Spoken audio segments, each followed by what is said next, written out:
আসসালামু আলাইকুম ওয়া রাহমাতুল্লাহি ওয়া বারাকাতুহু। সামনে টেস্ট পরীক্ষা অনেক স্কুলে হয়ে গেছে, কিছু কিছু স্কুলে এখনো হয় নাই। এইজন্য আমি চাচ্ছি যে একটা সম্পূর্ণ এমসিকিউ এর জন্য একটা রিভিশন দেওয়ার জন্য। তো এমসিকিউ আশা করি 1 ঘন্টার ক্লাসটা যদি কেউ দেখে কমন তার নিশ্চিত পাবে, কোনো ভয়ের কারণ নাই। সারা দেশ থেকে যারাই দেখো, যেখান থেকে দেখবো অবশ্যই একটু কমেন্টস করবা, শোনা যাচ্ছে কিনা দেখো, একটু সময় দিতে হবে। এই 1 ঘন্টা লাইভ যদি কেউ দেখো, এমসিকিউতে অ্যাটলিস্ট ফেল করবো না, কমপক্ষে 10-15 থাকবে, একটা লাইভে কমন থাকবে। কালকে যদি পরীক্ষা দাও বা যে জায়গায় যখন টেস্ট পরীক্ষা দিবা দিয়ে দেখবা যে প্রশ্নগুলো ম্যাচ করে যা বলবো তা থেকে অবশ্যই সিকিউ এমসিকিউ বই থেকে কমন আসবে। যেহেতু আইডিয়া তো অবশ্যই আছে, তো কোন কোন জায়গাতে প্রশ্ন আসে আমি আশা করি অনেকগুলো অধ্যায় শেষ করতে চেষ্টা করব। যা বলবো একাধিকবার শুনবা, প্রয়োজনে আমি বলে যাই, ব্যাখ্যা করে তো লাভ নাই। পরীক্ষা দিয়ে পরে দেখবা যে আসলে কমন হচ্ছে কিনা। যারা যেখান থেকে দেখো, এই একটা আমার অনুরোধ থাকবে, একটু কমেন্টস করবা, বন্ধুদেরকে শেয়ার করবা, এবং কমন পড়লে পরীক্ষা দিয়ে পরে একটা কমেন্টস, হ্যাঁ এই জায়গাতে আমি এতগুলো এমসিকিউ কমন পাইছি। তো আগে লাইভটা দেখতে হবে, না দেখতে তো আর বোঝা যাবে না। সবটুকু কন্টিনিউয়াস করতে হবে একদম। আশা করি বইয়ের যতগুলো বিষয় বলা হবে সহজে কোনো বিষয় বাদ যাবে না। হয়তো 200 এমসিকিউ আলোচনা হবে, এর মধ্যে দিয়ে কমন আসবে। প্রথম এমসিকিউ আসে, প্রথম অধ্যায়ে এমসিকিউ কিন্তু আসে, কি আসে সেটা আমি একটু দেখাই দিচ্ছি। কারণ সবটুকু বই রিডিং করা কিন্তু এখন কারো দ্বারা সম্ভব না, কোন জায়গা থেকে এমসিকিউ আসে, এই জন্য আমি বলে দিচ্ছি। হিসাব বিজ্ঞানের উদ্দেশ্য প্রয়োজনীয়তা, এই জায়গা থেকে এমসিকিউ আসে। সেটা কি? হিসাব বিজ্ঞানের প্রথম উদ্দেশ্য হলো লেনদেন সুনির্দিষ্ট পদ্ধতি অনুসরণ করে সঠিকভাবে হিসাবে বইতে লেখা। অর্থাৎ প্রথম উদ্দেশ্য কি? সঠিকভাবে লিপিবদ্ধ করা, প্রথম উদ্দেশ্য। এবার এটা হলো প্রথম উদ্দেশ্য। আরেকটা আছে অন্যতম প্রধান উদ্দেশ্য, আর্থিক ফলাফল ও আর্থিক অবস্থা নিরূপণ। 2টা উদ্দেশ্য হয়ে গেছে। আরেকটা হলো, বাকিগুলো জানা যায়, সম্পদ, দায়, মালিকানা সত্ত্বের পরিমাণ নির্ণয়ের মধ্যে আর্থিক অবস্থা সম্পর্কে জানা যায়, এগুলো আমরা বুঝি। ব্যয় নিয়ন্ত্রণের মাধ্যমে প্রতিষ্ঠানের কাঙ্ক্ষিত ফলাফল অর্জন করা সম্ভব। এই 3 টাইপ থেকে প্রশ্ন আসে খুব বেশি। প্রথম উদ্দেশ্য লেনদেনগুলো লিপিবদ্ধ করা সুনির্দিষ্টভাবে, সঠিকভাবে। অন্যতম প্রধান উদ্দেশ্য আর্থিক ফলাফল ও আর্থিক অবস্থা নিরূপণ করা। ব্যয় নিয়ন্ত্রণের মাধ্যমে প্রতিষ্ঠানে আর্থিক ফলাফল অর্জন করা সম্ভব। এই 3টা বিষয় মনে রাখলে আশা করি এই সাইড থেকে দিলে এই 3টা মোস্ট অগ্রাধিকার। বাকিগুলো আছে যে নাই যে একবারে না করবো না, কিন্তু এই 3টা বেশি গুরুত্বপূর্ণ। গেল এই জায়গায়। হিসাব বিজ্ঞানের জনক বলা হয় লুকা পেসিওলিকে। ডাবল ইন্ডিয়ার একটা সে বই লেখে 1494 সালে, সেই ইতালি নাগরিক, ভেনিস নগরীতে, এবং তিনি পেশায় ছিলেন গণিতবিদ, ধর্মযাজক, পাদ্রী ছিলেন। এই হলো ওনার পরিচয়। বইটার নাম হলো সুম্মা ডি অ্যারিথমেটিকা জিওমেট্রিয়া প্রপোর্শনেট প্রপোর্শনালিটা, এই বইটার নাম। 1494 সালে ইতালির ভেনিস নগরীতে। ওনার সম্পর্কে বললে গণিতবিদ, ধর্মযাজক, পাদ্রী ছিলেন। এই ছিল মোটামুটি এই জায়গার আলোচনা। তারপরে আসি, এই জায়গাতে একটা এমসিকিউ আসে, আজকে সকালে বললাম, গার্লসে কিন্তু সরাসরি চলে আসছে। হিসাব বিজ্ঞান তত্ত্বের ব্যবহারকারী আছে, অভ্যন্তরীণকারী, বাহ্যিক ব্যবহারকারী আছে। অভ্যন্তরীণ ব্যবহারকারী আছে, বাহ্যিক ব্যবহারকারী আছে। এবার বাহ্যিক ব্যবহারকারী আমরা শেষ করতে পারবো না, কিন্তু অভ্যন্তরীণ ব্যবহারকারী কিন্তু আনলিমিটেড না, একটু লিখে রাখতে হবে। অভ্যন্তরীণ ব্যবহারকারী কারা? নরমালি মালিক পক্ষ কি অভ্যন্তরীণ ব্যবহারকারী। তারপরে ব্যবস্থাপক, তারপরে হলো অভ্যন্তরীণ নিরীক্ষক। 2 ধরনের, শুধু নিরীক্ষক হবে না, অভ্যন্তরীণ যদি নিরীক্ষক হয় তাহলে হবে। এই 3টা হলো অভ্যন্তরীণ ব্যবহারকারী। আর সমন্বয়কারী যদি আসে তাহলে সেটাকে বলা যেতে পারে অভ্যন্তরীণ নিরীক্ষক। কারণ যে সমন্বয় করবে সে কিন্তু বিষয়টা জানতে পারে। সমন্বয়কারী তারাও অভ্যন্তরীণ নিরীক্ষকের মধ্যে, ব্যবহারকারীর মধ্যে। হিসাব বিজ্ঞান তত্ত্বের ব্যবহারকারী কারা? অভ্যন্তরীণ ব্যবহারকারী, বাহ্যিক ব্যবহারকারী। অভ্যন্তরীণ মধ্যে এই 3 পক্ষ, এটাও যদি থাকে দেওয়া যেতে পারে।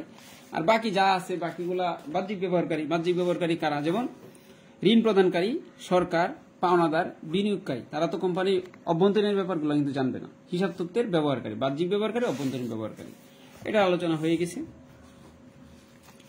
বাকিগুলা যে মূল্যবোধ সৃষ্টি, হিসাব বিজ্ঞানের ভূমিকা, এগুলা রিডিং করতে হবে। এই রিডিং পড়ার মাধ্যমে যদি আসে হয়ে যাবে। এইগুলো প্রথম অধ্যায়ের আলোচনা। আরেকটা আছে লেনদেন, বাহ্যিক লেনদেন, অভ্যন্তরীণ লেনদেন।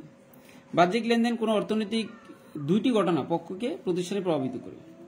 কোন সরবরাহকারীর কাছ থেকে বাবুল স্টোর্স কর্তৃক পণ্য ক্রয় করলে, ব্যবসায় প্রতিষ্ঠান কর্তৃক বাড়িওয়ালাকে মাসিক ভাড়া প্রদান করলে, ব্যবসায় প্রতিষ্ঠান কর্তৃক বাড়িওয়ালাকে মাসিক ভাড়া প্রদান করলে পক্ষান্তর অভ্যন্তরীণ লেনদেন শুধু অভ্যন্তরীণ আর্থিক অবস্থাকে প্রভাবিত করে। যন্ত্রপাতি ব্যবহারে বলে অবচয়। নগদ বাট্টা, নগদ টাকার আদান প্রদান, বাকিতে ক্রয় বিক্রয় ছাড়াও সেবা প্রদানের মাধ্যমে লেনদেনের উদ্ভূত হতে পারে। যেমন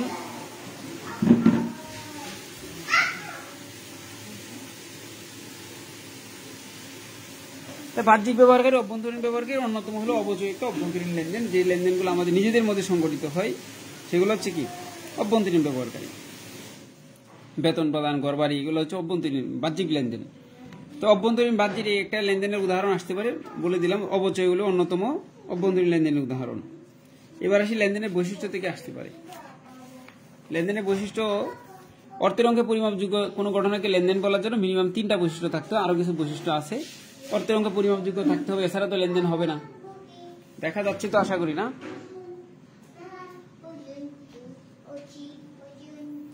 তারপরে আর্থিক অবস্থার পরিবর্তন, এটা বিস্তারিত আলোচনা আছে, বাট এখন সামারি একটু বলে রাখি। 9-10 লেভেলে নাও আসতে পারে। পরিবর্তন দুই ধরনের, একটা হলো নিট পরিবর্তন বা পরিমাণগত পরিবর্তন, আর একটা গুণগত বা কাঠামোগত পরিবর্তন। যে লেনদেনের কারণে হিসাব সমীকরণের যোগফলে পরিবর্তন হয়, উভয় দিকে যোগফলে পরিবর্তন, সেটার নাম হলো নিট বা পরিমাণগত পরিবর্তন। আর যে লেনদেনের কারণে হিসাব সমীকরণ যোগফলে পরিবর্তন হয় না, যেমন নগদ যন্ত্রপাতি ক্রয়, এক সম্পদ বাড়লো আরেক সম্পদ কমলো, সেটার নাম গুণগত বা কাঠামোগত পরিবর্তন। বেতন প্রদান, নগদ টাকা কমে যাবে, মালিকানা কমে যাবে, সেটার নাম কি নিট বা পরিমাণগত পরিবর্তন। এটা এতটুকু বলে রাখি, ইন্টাররেডি থেকে প্রশ্ন আসে বেশি। দ্বৈত সত্য আমরা বুঝি স্বয়ংসম্পূর্ণ এবং স্বতন্ত্র। দৃশ্যমানতা এগুলো বুঝি। ঐতিহাসিক ঘটনা, পূর্বে ঘটনা ঘটে যাওয়াকে লেনদেন বলে, ভবিষ্যতে ঘটতে পারে এমন ঘটনাও কি লেনদেন, যেমন অনাদায়ী পাওনা সঞ্চিতি। অনাদায়ী পাওনা সঞ্চিতি আবার বিপরীত সম্পদ, মনে রাখতে হবে। অনাদায়ী পাওনা সঞ্চিতি বিপরীত সম্পদ, পুঞ্জীভূত অবচয় বিপরীত সম্পদ। এই বিষয়গুলো গেল।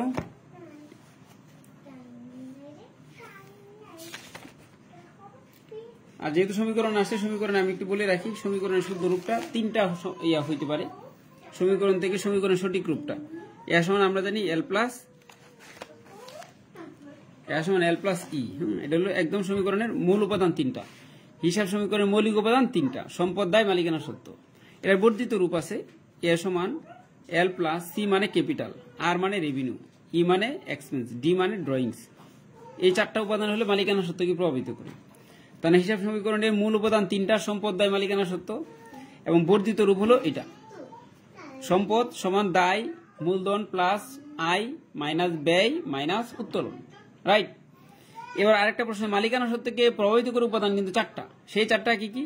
মালিকের বিনিয়োগ এবং আয়ের কারণে মালিকানা বাড়ে, ব্যয় এবং উত্তোলনের কারণে মালিকানা কমে।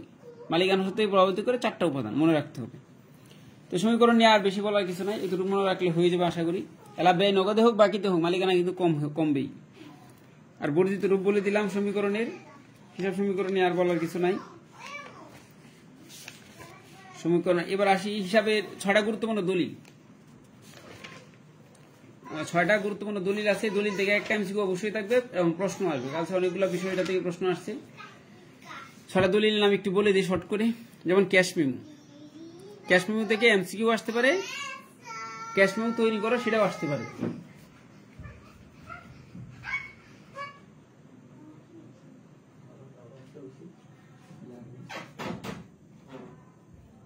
ক্যাশ মেমো নগদ লেনদেনের ক্ষেত্রে ক্যাশ মেমো ব্যবহার করা হয়। ক্যাশ মেমো 3 কপি করা হয়, মূল কপি ক্রেতাকে দেওয়া হয়। ক্যাশ মেমো নিয়ে আর কিছু বলতে রাজি না, এতটুকু। ক্যাশ মেমো কেমন তৈরি করতে হয়? ক্যাশ মেমোতে কারবারিরও একটা রেকর্ড করা হয়, কিন্তু অন্য কোনো জায়গায় না, চালানেও করা হয়। এবং চালান এবং ক্যাশ মেমোতে একটা মিল আছে, সেটা হলো চালান হলো ধারে ক্রয় বিক্রয় প্রামাণ্য দলিল হচ্ছে চালান। ধারে ক্রয় বিক্রয় প্রামাণ্য দলিল চালান। এই চালান থেকে কি তৈরি করা হয়?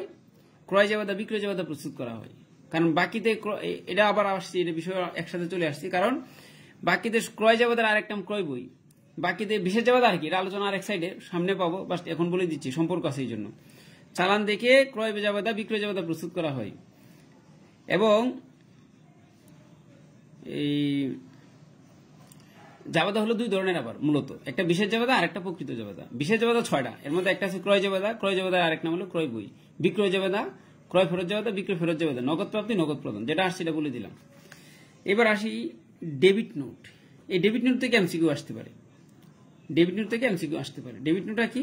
আবার চালান আরেকটা বিষয় আছে। চালান হলো আমি যখন জিনিস কিনবো তাহলে আমাকে একটা চালান দেওয়া হবে যে আপনার জিনিসের দাম এত এত টাকা, এই যে চালান, এটা আমার জন্য যে কিনলো তার জন্য এটা কি আন্তঃচালান, কিন্তু যে বিক্রি করলো তার জন্য বহি চালান। এটা মনে রাখতে হবে, ক্রেতার জন্য আন্তঃচালান, বিক্রেতার জন্য বহি চালান, একই জিনিস। একই জিনিসকে একজনে বলে আন্তঃচালান, আরেকজনের বলে বহি চালান, মনে রাখতে হবে একই বিষয়কে। এবার ডেবিট নোট নিয়ে কথা আছে। ডেবিট নোট নিয়ে কি, ডেবিট নোট কেন তৈরি করে, এটা একটা প্রশ্ন। ডেবিট নোটের ভিত্তিতে ক্রয় ফেরত জবাবদার প্রস্তুত করা হয়, আরেকটা প্রশ্ন। ডেবিট নোট কে প্রস্তুত করে? ডেবিট নোট ক্রেতা প্রস্তুত করে। মাল যদি অর্ডার অনুযায়ী না হয়, বাকিতে ক্রয়কৃত পণ্য ফেরত দেওয়ার জন্য একটা চিরকুট বা চিঠি লেখা হয় বিক্রেতা বরাবর। এই যে ক্রেতা কর্তৃক প্রস্তুত করে বিক্রেতা বরাবর যে চিঠি লেখা হয় যে আপনার পণ্যটা নমুনা মাফিক না হওয়ার কারণে, নষ্ট থাকার কারণে ফেরত দেওয়া হলো, এই যে চিঠি লিখলাম সেটার নাম কি? Debit note. তো ক্রয় ফেরতের সাথে ডেবিট নোট জড়িত। কে প্রস্তুত করে? ক্রেতা প্রস্তুত করে। কার বরাবর প্রেরণ করে? বিক্রেতা বরাবর। এবার ক্রেতার নাম আর এক নাম কিন্তু কি? যে কিনে, যে কিনে তার নাম কি? দেনাদার। আর যে বিক্রি করে সে পাওনাদার। অর্থাৎ ক্রেতা প্রস্তুত করে বিক্রেতা বরাবর প্রেরণ করে, এটার নাম হলো ডেবিট নোট। এবং ডেবিট নোট প্রেরণ করা হলো ক্রয় ফেরত। আবার ডেবিট নোট যদি গ্রহণ করে তাহলে বিক্রয় ফেরত। ডেবিট নোট নিয়ে বলা হয়ে গেল অলরেডি। এবার আমি যে পণ্য ফেরত পাঠালাম সেই লোকটা তো পণ্য ফেরত পাবে, পেয়ে কিন্তু সে আমাকে জানাতে হবে যে আপনি যে পণ্যটা ফেরত পাঠালেন। এবং এই নোটের মাধ্যমে, এই ডেবিট নোটের মাধ্যমে বিক্রেতা হিসাব, পাওনাদার হিসাবকে কি করা হয়? পাওনাদার হিসাবকে ডেবিট করা হয়, কিন্তু বাদ দেওয়া হয়। পাওনাদার হিসাবকে বাদ দেওয়া হয়, আর এটাতে দেনাদার হিসাবকে বাদ দেওয়া হয় বা ক্রেডিট করা হয়। ক্রেডিট নোটটা কি? আমি যে পণ্যটা ফেরত পাঠাইলাম, যার কাছে ফেরত পাঠানো হলো সে পণ্যটা গ্রহণ করার পরে আমাকে অবহিত করবে যে আপনি যে পণ্যটা ফেরত পাঠালেন সেটা আমি বুঝে পেয়েছি। তো বুঝে পাওয়ার পরে যে সে আমার কাছে চিঠি লিখলো, সেই চিঠির নাম হলো ক্রেডিট নোট। তো ক্রেডিট নোট কে প্রস্তুত করে? বিক্রেতা প্রস্তুত করে। কার বরাবর প্রেরণ করে? ক্রেতা বরাবর প্রেরণ করে, রাইট? তাহলে ক্রেডিট নোট প্রেরণ করা বিক্রয় ফেরত, আর গ্রহণ করা ক্রয় ফেরত, এটা মনে রাখতে হবে। আর এটাতে দেনাদারকে ক্রেডিট করা হয় ক্রেডিট নোটের মাধ্যমে।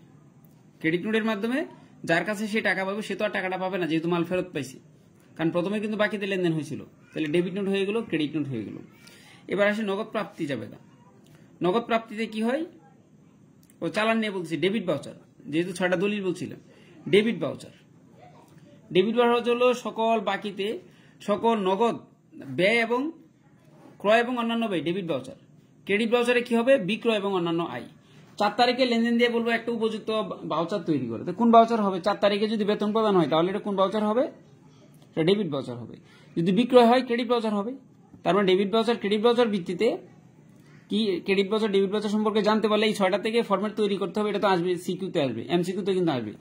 ক্যাশ মেমো, চালান, debit note, credit note. Debit নোটের সাথে ক্রয় ফেরত জড়িত, ক্রেডিট নোটের সাথে বিক্রয় ফেরত জড়িত। কে কার কাছে প্রস্তুত করে, কেন প্রেরণ করে, বিস্তারিত ব্যাখ্যা বলা হয়ে গেল। ক্যাশ মেমো কয় কপি করা হয়, কার কাছে প্রেরণ করা হয়, কে প্রস্তুত করে, আর ডেবিট ভাউচার, ক্রেডিট ভাউচার বলা হয়ে গেল। এইগুলার ফরম্যাটটি অবশ্যই দেওয়া আছে, এই ফরম্যাট থেকে কিন্তু অঙ্ক আসতে পারে। তো দলিল 6টা বলা হয়ে গেছে, দলিল নিয়ে আর প্রশ্ন আমি বলতে যাচ্ছি না। আর যদি সিকিউ বলতে যাই তাহলে সিকিউ বলতে গেলে এই জায়গায় একটা প্রশ্ন আসতেই পারে কমন। সিকিউতে যেহেতু দ্বিতীয় অধ্যায় আলোচনা একটু বলে দিই, সিকিউতে কোন টাইপের প্রশ্ন আসে।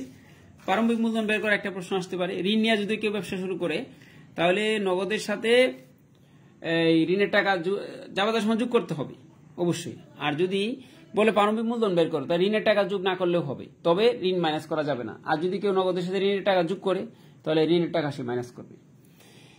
এগুলো কোনগুলা লেনদেন নয়, সমীকরণ পদ্ধতিতে কারণ ব্যাখ্যা এমন বলে। তো আর সবার আগে যে বিষয়টা, হিসাব যে 5 প্রকার, এটা কিন্তু জানা থাকতে হবে। সেই 5 প্রকার আবার একটু বলে রাখি: সম্পদ এবং ব্যয়, আয়, দায় এবং কি মালিকানা সত্ত্ব। হিসাব 5 প্রকার, এটা মনে রাখতে হবে। এটা লাগবে, অনেক সময় লাগবে।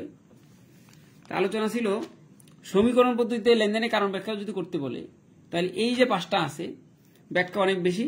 সম্পদ যখন ডেবিট হবে বলে যে সম্পদ বৃদ্ধি সমীকরণ পদ্ধতিতে, এবং সম্পদ ক্রেডিট হলে সম্পদ হ্রাস সরাসরি বলা যাবে। দায় যদি ডেবিট হয় তাহলে দায় হ্রাস বলা যাবে, দায় ক্রেডিট হলে দায় বৃদ্ধি বলা যাবে। আর মালিকানা সত্ত্ব সরাসরি ডেবিট ক্রেডিট হবে না, মালিকানা সত্ত্ব হবে। মূলধন যদি ক্রেডিট হয় তাহলে মালিকানা সত্ত্ব বৃদ্ধি বলা যাবে। উত্তোলন হলে উত্তোলন তো অবশ্যই ডেবিট হবে, মালিকানা সত্ত্ব হ্রাস বলা যাবে। এবং আয় এবং ব্যয়ের জন্য কি বলতে হবে? মালিকানা সত্ত্ব বৃদ্ধি হ্রাস বলতে হবে। যেমন বেতন প্রদান, তাহলে বেতন ডেবিট, নগদান ক্রেডিট।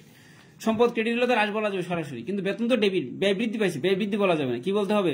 মালিকানা সত্ত্ব হ্রাস বলতে হবে। ব্যয়ের কারণে মালিকানা সত্ত্ব ই হ্রাস বলতে হবে, ব্যয়ের কারণে ই হ্রাস বলতে হবে, আয়ের কারণে ই বৃদ্ধি বলতে হবে। কারণ আয় বৃদ্ধি বলা যাবে না। আয় বৃদ্ধি হলো এই ডেবিট ক্রেডিট নির্ণয়ের কারণ ব্যাখ্যা, তখন বলতে হবে যে ডেবিট হলো কেন, ডেবিট হলো ব্যয় বৃদ্ধি, ক্রেডিট হলো বিক্রয়, কেন ক্রেডিট হলো আয় বৃদ্ধি সেজন্য। কিন্তু সমীকরণ পদ্ধতিতে লেনদেন কিনা কারণ ব্যাখ্যা করার সময় আয়ের ক্ষেত্রে কি বলতে হবে, ই বৃদ্ধি বলতে হবে। আর বাকি দিনটা তো ডেবিট ক্রেডিটের সরাসরি হ্রাস বৃদ্ধি বলা যাবে। এ হলো ব্যাখ্যা একটু মোটামুটি। আরেকটা আছে মালিকানা সত্ত্ব বের করতে বলতে পারে, মালিকানা সত্ত্ব বের করো, সমাপনী মালিকানা সত্ত্ব। তো মালিকানা সত্ত্ব বের করার ফরম্যাটটা কি, অনেক সময় আসে আর্থিক অবস্থার বিবরণীতে ওই জায়গায় মালিকানা সত্ত্ব বের করতে হয়, অনেকগুলো ট্রানজাকশন দিয়ে সেই জায়গায় মালিকানা সত্ত্ব বের করতে হয়। তো এই ক্ষেত্রে যখন মালিকানা সত্ত্ব বের করবো, গড়টর আমরা করতে পারি আশা করি। তো মালিকের যে প্রারম্ভিক বিনিয়োগ তার সাথে যতগুলো আয়ের আইটেম আছে সেগুলো যোগ করবো, যেমন বিক্রি করলে আয় হয় সেটা যোগ করবো, বিনিয়োগের সুদ পাইলে ব্যাংক জমা সুদ পাইলে আয় হয় সেগুলো যোগ করবো, প্রাপ্ত কমিশন প্রাপ্ত বার্তা সেগুলো আয় এবং যোগ করবো, উপভাড়া পাইলে যোগ করবো, এবং বিক্রয় বেতন ক্রয় বিজ্ঞাপন ইত্যাদি যদি ব্যয় হয় সেগুলো মাইনাস করবো। আর সাধারণ সঞ্চয় থাকলে যোগ করবো, উত্তোলন থাকলে মাইনাস করবো, উত্তোলনের মধ্যে জীবন বীমা আয়কর পণ্য উত্তোলন এগুলো কিন্তু উত্তোলন, সেগুলো মাইনাস করলে যে টাকাটা হবে সেটার নাম কি, সমাপনী মালিকানা সত্ত্ব। সরাসরি যখন যেটা হবে আয় ব্যয় যোগ করে দিব, এগুলো সমাপনী মালিকানা সত্ত্ব আসতে পারে। তারপরে সমীকরণ বলতে কারণ ব্যাখ্যা করা আসতে পারে, আর হিসাব সমীকরণ তো আসতেই পারে। হিসাব সমীকরণ মূল উপাদান কয়টা, 3টা। সম্পদের নামে অঙ্কগুলো পড়ে নিব, সম্পদের নামে কয়টা ঘর আছে দেখে নিব, সম্পদ আর এল প্লাস কি মালিকানা সত্ত্ব। মালিকানা সত্ত্বে কি কি আসবে, ওই আগেই তো বলে দিলাম যে মালিকের মূলধনটা যোগ হবে, আয়টা যোগ হবে, ব্যয় মাইনাস হবে, উত্তোলন মাইনাস হবে। আর সম্পদ এবং দায় হ্রাস বৃদ্ধির কারণে মালিকানা সত্ত্বের কোনো পরিবর্তন হবে না। মন্তব্যের ঘরে কখন লিখবো, যখন মালিকানা বাড়বে অথবা কমবে, এছাড়া মন্তব্যের ঘরে কিছু লেখা লাগবে না। এই পর্যন্ত সমীকরণ নিয়ে আলোচনা হলো। এবার আমি সামনের দিকে যাই, যেহেতু সবগুলো আমার শেষ করতে হবে। দুতরফা দাখিলা পদ্ধতির বৈশিষ্ট্যগুলো, হিসাব চক্রটা একটু দেখে রাখতে হবে, হিসাব চক্রটা একটু দেখে রাখো। প্রথমে লেনদেন বিশ্লেষণ করতে হবে, তারপরে প্রথমে লেনদেন চিহ্নিতকরণ শনাক্তকরণ, চিহ্নিত লেনদেন বিশ্লেষণ, জাবেদাভুক্তকরণ, তার মানে তৃতীয় ধাপে জাবেদাভুক্তকরণ, চতুর্থ ধাপে খতিয়ান স্থানান্তর, পঞ্চম ধাপে রেওয়ামিল প্রস্তুত, ষষ্ঠ ধাপে সমন্বয় জাবেদা, পঞ্চমে একটা কার্যপত্র, আর্থিক বিবরণের একটা বিবরণী ছক, বিশ্লেষণমূলক ছক হলো এই কার্যপত্র, এটা আর্থিক বিবরণী একটা অনুরূপ। আর আর্থিক বিবরণী, সমাপনী দাখিলা, সমাপনী পরবর্তী রেওয়ামিল, এই চক্রটা মনে রাখতে হবে। রেওয়ামিল পঞ্চম ধাপে করা হয়, খতিয়ান চতুর্থ ধাপে, আর জাবেদা তৃতীয় ধাপে, এই চক্রটা মনে রাখতে হবে। ডেবিট হিসাবে বাম পাশ, ক্রেডিট হিসাবে ডান পাশ। দ্বৈত সত্যতা আমরা বুঝি, দ্বৈত সত্তা হিসাব নিয়ে সমস্যা নাই আশা করি। এবং দাতা ও গ্রহীতা, ডেবিট ও ক্রেডিট, সমান অঙ্কের টাকা আদান প্রদান এবং সামগ্রিক ফলাফল, এটি হল হিসাব দুতরফা দাখিলা পদ্ধতির বৈশিষ্ট্য। এবার আছে দুতরফা দাখিলা পদ্ধতির সুবিধা। পরিপূর্ণ হিসাব সংরক্ষণ, লাভ লোকসান নিরূপণ করা, গাণিতিক শুদ্ধতা যাচাই করা, আর্থিক অবস্থা নিরূপণ করা, ভুল ত্রুটি জালিয়াতি উদ্ঘাটন করা, ব্যয় নিয়ন্ত্রণ করা, মোট দেনা পাওনা পরিমাণ নির্ণয় করা, সঠিক কর নির্ধারণ, সহজ প্রয়োগ, এগুলো হচ্ছে হিসাব সর্বজনীন স্বীকৃতি। তো এই আলোচনা দুতরফা দাখিলাতে তো বলা হয়ে গেল, আগে আলোচনা হয়েছে। দুতরফা দাখিলা থেকে হিসাব চক্র বলা হলো। এই যে জাবেদা, বিশেষ জাবেদাতে বলছিলাম দুতরফা দাখিলাতে একটা জাবেদার বিষয় ছিল, যদি ষষ্ঠ অধ্যায়ে আবার আলোচনা হবে। জাবেদা, এই জাবেদা বিভিন্ন প্রকার হতে পারে। ক্রয় জাবেদা, এটার বৈশিষ্ট্য কি, শুধু বাকিতে পণ্যদ্রব্য ক্রয়, বাকিতে পণ্যদ্রব্য ক্রয়, ক্রয় জাবেদা লিপিবদ্ধ করা হয়। ফরম্যাটটা আশা করি সবাই পারো। বিক্রয় জাবেদা, শুধু বাকিতে পণ্য বিক্রয়, বিক্রয় জাবেদা লিপিবদ্ধ হবে, বাকিতে পণ্য বিক্রয়। এমসিকিউতে আসতে পারে, কিভাবে গড়টা করতে হয় সেটাও করতে আসতে পারে, সিকিউতে আসতে পারে। ক্রয় ফেরত জাবেদা, শুধু বাকিতে পণ্য বিক্রয়, বাকিতে পণ্য ক্রয় ফেরত, বাকিতে ক্রয়কৃত পণ্য ফেরত দিলে ক্রয় ফেরত জাবেদা আসবে। এবং এটা ক্রয় ফেরত জাবেদা দিয়ে কিসের ভিত্তিতে, ক্রয় ফেরত জাবেদা উৎস দলিল হলো ডেবিট নোট, আর বিক্রয় ফেরতের ক্রেডিট নোট। নগদ প্রাপ্তি, সকল নগদ প্রাপ্তি আসবে প্রাপ্তি জাবেদায়, আর নগদ প্রদান আসবে প্রদান জাবেদায়। তারপরে সকল কন্ট্রাইন্টি নগদ প্রাপ্তি প্রদান জাবেদা আসবে না। কন্ট্রাইন্টি কোনগুলা, ব্যাংকে জমা, ব্যাংক থেকে উত্তোলন, যেমন নগদান ডেবিট ব্যাংক ক্রেডিট, অথবা ব্যাংক ডেবিট নগদান ক্রেডিট, এই দুইটা এন্ট্রি নগদ প্রাপ্তি এবং প্রদান কোন জাবেদায় আসবে না, মনে রাখতে হবে। ব্যাংক জমা সুদাও আসবে, আর ব্যাংক চার্জ সেটাও আসবে। আর একটা হলো প্রকৃত জাবেদা। অন্যান্য যে জাবেদাগুলো আছে সেগুলো প্রকৃত জাবেদা যাবে, যেমন ভুল সংশোধনী জাবেদা, সমন্বয় জাবেদা, প্রারম্ভিক দাখিলা, সমাপনী দাখিলা, সেগুলো হচ্ছে কি প্রকৃত জাবেদা বা সাধারণ জাবেদার মধ্যে যাবে। তো হিসাব চক্র তো আলোচনা অলরেডি সামারি বলা হয়ে গেল, দ্বিতীয় অধ্যায় নিয়ে আর বেশি বলার কিছু নাই। এই জায়গা থেকে একটা সিকিউ কিন্তু অবশ্যই আসবে, মনে রাখতে হবে। তৃতীয় অধ্যায়ের মধ্যে এই বিষয়টা আছে, মনে রাখতে হবে। লাভ ক্ষতি বের করার সূত্রটা জানা থাকতে হবে। প্রারম্ভিক মূলধন এবং সমাপনী মূলধন, প্রারম্ভিক সম্পদ থেকে প্রারম্ভিক দায় বাদ দিলে প্রারম্ভিক মূলধন হবে, সমাপনী সম্পদ থেকে সমাপনী দায় বাদ দিলে সমাপনী মূলধন হবে। আর লাভ ক্ষতি বের করার জন্য যেমন আমি 5 লাখ টাকা দিয়ে ব্যবসা শুরু করলাম, বছর শেষে আমার 7 লাখ টাকা হয়ে গেল। এটা একতরফা দাখিলা পদ্ধতির একটা সিস্টেম, পরিপূর্ণ হিসাব রাখে না, অবৈজ্ঞানিক অসম্পূর্ণ একটা হিসাব ব্যবস্থা। তাহলে এটা লাভ কত হইলো? আমার শুরু করলাম 5 লাখ, হয়ে গেল 7 লাখ, বাড়ছে কয় লাখ? নর্মালি 2 লাখ বাড়ছে না, তাহলে 2 লাখ টাকায় লাভ। এইভাবে বের করা হয়, সম্পদের সাথে কম্পেয়ার করে লাভ বের করা হয়। এটার নাম একতরফা দাখিলা পদ্ধতি। আয় ব্যয়ের সঠিক হিসাব রাখা হয় না। বাট আরো দুইটা বিষয় জড়িত আছে। যদি আমার শুরুতে ছিল 5 লাখ, হয়ে গেল 7 লাখ, লাভ হয়েছে 2 লাখ। এবার আমি যদি 1 লাখ টাকা বছরের মাঝে অতিরিক্ত ইনভেস্ট করে থাকি, তাহলে কি আমার 2 লাখ টাকা লাভ হবে? হবে না। তাহলে এই জন্য অতিরিক্ত মূলধন যদি আনয়ন করি, তাহলে লাভটা কমে যায়। আমি যে প্রথমবারে যেটা বলছিলাম, সেটা থেকে লাভ আরো 1 লাখ কমে যাবে, কারণ আমি তো 1 লাখ টাকা সরাসরি ইনভেস্ট করছি। এই জন্য অতিরিক্ত মূলধন মাইনাস করতে হয়ে পড়ে, যেহেতু লাভটা কমে যাচ্ছে, মনে রাখতে হবে। এবার আমি যদি বছরের মাঝে আবার 50,000 টাকা উত্তোলন করি, আর যদি উত্তোলন না করতাম, তাহলে 50,000 টাকা বেশি, 7,50,000 হইতো। এই জন্য উত্তোলনটা যোগ করতে হয়। কার সাথে? লাভ ক্ষতি বের করার সময় সমাপনী মূলধনের সাথে উত্তোলন যোগ হয়, আর ব্র্যাকেট দিয়ে প্রারম্ভিক মূলধনের সাথে অতিরিক্ত মূলধন যোগ করে মাইনাস করতে হয়। যদি পজিটিভ আসে তাহলে হবে লাভ, আর যদি নেগেটিভ আসে হবে ক্ষতি। এটা হলো লাভ ক্ষতি বের করার সূত্র। সিকিউতে একটা অবশ্যই থাকবে। এবার আমরা শিখলাম তো মূলধন বের করা। পরীক্ষা আসলো কি? প্রারম্ভিক সম্পদ বের করো। তাহলে মূলধনের সাথে দায় যোগ করলে প্রারম্ভিক সম্পদ হবে, সমাপনী মূলধনের সাথে সমাপনী সম্পদ যোগ করলে সমাপনী সম্পদ হবে। আর মূলধন বলে তো আমরা মাইনাস করবো। এবার দায় যদি বের করতে বলে, সম্পদ থেকে মূলধন বাদ দিতে হবে, অবশ্যই একটা দেওয়া থাকবে তখন। আশা করি এটা ক্লিয়ার। এই জায়গা থেকে কিন্তু প্রশ্ন একটা আসতে পারে, এমসিকিউ আসতে পারে, মনে রাখবা। এই অধ্যায়ের আলোচনা হয়ে গেল। এই অধ্যায়টি আমি আর এখন বলতে চাচ্ছি না। চতুর্থ অধ্যায়, এই জায়গায় 7টা বিষয় জড়িত আছে। মূলত মূলধন জাতীয় লেনদেন। এই যে হিসাব যে 5 প্রকার বলছি, এই 5 প্রকারের সাথে এটার একটা সম্পর্ক আছে। এটা নিয়ে অনেকে ঝামেলা হয়। মূলধন জাতীয়, মুনাফা জাতীয় লেনদেন, মূলধন জাতীয় লেনদেন, মুনাফা জাতীয়। এই যে হিসাব যে 5 প্রকার, এই 5 প্রকারের মধ্যে এটা জড়িত। কিন্তু সম্পদ সংক্রান্ত যে হিসাবগুলা, এটি মূলধন জাতীয়। দায় সংক্রান্ত মূলধন জাতীয়, এবং মালিকানা সত্ত্বাঙ্ক মূলধন জাতীয়। আর আয় এবং ব্যয় মুনাফা জাতীয় লেনদেন। এবার আসি, এটাতে 7টা বিষয় জড়িত আছে। 7টা বিষয় কি কি? প্রথমে লেখা আছে মূলধন জাতীয়। মূলধন জাতীয় ব্যয় মানে কি? সম্পদ কেনার জন্য যে টাকা যাবে, সম্পদ কিনতে যে টাকা যাবে, সেটা হলো মূলধন জাতীয় ব্যয়। এবং সম্পদ কখন? কোন একটা সম্পদ শুধু কিনলেই হবে না, সেই সম্পদটা ব্যবহার করা পর্যন্ত যত ধরনের ব্যয় হবে সবগুলা যুক্ত করতে হবে, সেটার নাম হবে মূলধন জাতীয় ব্যয়। এবার মূলধন জাতীয় প্রাপ্তি আছে। সম্পদ বিক্রি করে যে টাকা পায়, সবটুকু মূলধন জাতীয় প্রাপ্তি। এবং ঋণ গ্রহণ করলে যে টাকা নেই, সেটা মূলধন জাতীয় প্রাপ্তি। মূলধন আনয়ন করলে মূলধন জাতীয় প্রাপ্তি। এবার আয় কোনটা? তাহলে সম্পদ বিক্রি করে যদি বেশি টাকা বিক্রি হয়, ক্রয় মূল্য থেকে বেশি টাকা বিক্রি করা যায়, সেই বেশি টাকা যে বিক্রি করলাম, যত টাকা অতিরিক্ত বিক্রি হলো, সেটা হলো মূলধন জাতীয় আয়। এই 3টা কিন্তু কমপ্লিট। মূলধন জাতীয় ব্যয়, সম্পদ কেনার জন্য যে টাকা যাবে। আর সম্পদ কখন? যত জমি কিনলাম, জমি রেজিস্ট্রি ব্যয়, বাউন্ডারি ব্যয়, যা যা আছে সবগুলা মূলধন জাতীয় ব্যয় এবং যোগ হবে। মূলধন জাতীয় আয় কোনটা? সম্পদ বিক্রি করবো যে বেশি টাকা যদি বিক্রি করি, তাহলে মূলধন জাতীয় আয় হবে। আর ঋণ গ্রহণ করলে, মূলধন আনয়ন করলে এবং সম্পদ বিক্রি করে টাকা পেলে, সবগুলো মূলধন জাতীয় প্রাপ্তি। 3টা হয়ে গেছে এদিকে। এবং মুনাফা জাতীয়তে প্রত্যেকটা 2টা। সেটা কি? মুনাফা জাতীয় ব্যয়, মুনাফা জাতীয় প্রদান। মুনাফা জাতীয় ব্যয়টা যদি জানি, প্রদানটা বুঝবো সহজেই। ব্যয় হলো চলতি সালের জন্য, অর্থাৎ চলতি হিসাবকালের জন্য যে পরিমাণ টাকা ব্যয় হয়, অ্যাকচুয়াল যে ব্যয়টা, সেটা আমি নগদে দিতেও পারি, নাও দিতে পারি। তার মানে যোগ করতে হবে। এই যে আমরা যোগ করি, সেটার নাম ব্যয়। চলতি সালে যে পরিমাণ টাকা ব্যয় হবে, রেকর্ড করতে হবে, সেটা মুনাফা জাতীয় ব্যয়। বাট বেতন দিলাম, বেতন কিভাবে দিলাম? গত বছরে কারো বেতন বকেয়া ছিল, সেটা পরিশোধ করলাম। চলতি সালের বেতন ছিল, কিছু বকেয়া আছে, ভালো কথা, বাট পরিশোধ করলাম। চলতি সালে অবশ্যই একটা বেতন পরিশোধ করছি। আবার অ্যাডভান্স কাউকে বেতন দিয়ে দিই, অগ্রিম তো আমরা পাই না। তার মানে বেতন প্রদানের মধ্যে 3 বছরের টাকা দেওয়া, চলতি সালের টাকা দেওয়া, বিগত সালের টাকা বকেয়া ছিল, সেটাও পরিশোধ করলাম, আবার অগ্রিম টাকা পরিশোধ করলাম। 3 বছরের টাকা বেতনে পরিশোধ করছি। এই যে প্রদান করলাম, সবটুকুর নাম হলো প্রদান। সবটুকু কিন্তু চলতি সালের ব্যয় না। প্রদান কখনো বকেয়া হবে না। তো বিগত বকেয়া পরিশোধ করতে পারবো, কিন্তু ব্যয় কিন্তু বকেয়া হইতে পারে। ব্যয় বকেয়া আছে, কিন্তু ব্যয়টা রেকর্ড করতে হবে। বকেয়া থাকলেও ব্যয় যুক্ত করতে হবে। তো মুনাফা জাতীয় ব্যয় কোনগুলো আমরা তো বুঝে গেছি অলরেডি। ব্যয় যেগুলা, যে সমস্ত ব্যয়ের সুবিধা চলতি বা সালের সময় নিষ্পত্তি করে, সেগুলোর নাম কিন্তু ব্যয়। আর সম্পদ কোনগুলো আমরা তো বুঝি, যেগুলো একাধিক বছর ইউজ করা যাবে এবং প্রতিষ্ঠানকে মুনাফার জন্য সহায়তা করবে, সেগুলো হচ্ছে সম্পদ। এবার আসি প্রাপ্তি এবং আয়ের মধ্যে। চলতি সালে যে পরিমাণ আয়, সেই আয়টা যোগ করলেই যেটা হবে, সেটা বেসিক্যালি, অর্থাৎ আর্থিক বিবরণী যে আয়ের ঘরে যে টাকাটা লিখি, আমরা আয়ের ঘরে কি করি?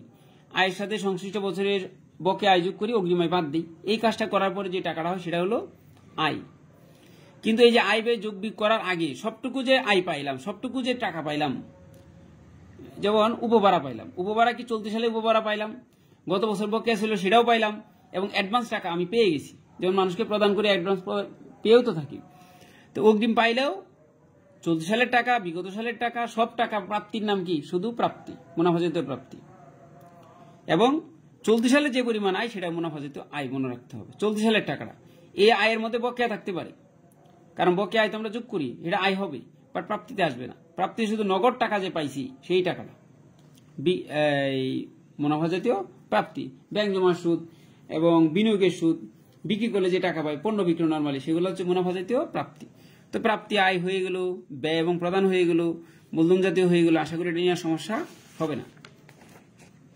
আর এই লেনদেনগুলোর কিছু একটা বৈশিষ্ট্য আছে, যেমন মূলধন জাতীয় লেনদেনগুলো দীর্ঘমেয়াদী হবে। যেমন একটা সম্পদ কেউ 2 দিন পর পর বেচা কিনা করে না, দীর্ঘমেয়াদী হয়, অনিয়মিত হয়, বারবার ঘটানো সম্ভব না, এবং বড় অঙ্কের হয়।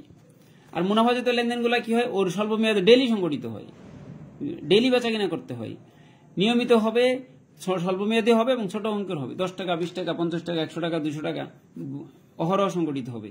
সেই ধরনের লেনদেনগুলো হচ্ছে মুনাফা জাতীয়। আর এই যে লেনদেনের 3টা বৈশিষ্ট্য হলো মূলধন জাতীয়। এটা মনে রাখলে আইডিয়া হয়ে যাবে। আশা করি এই বিষয়ে সমস্যা হবে না।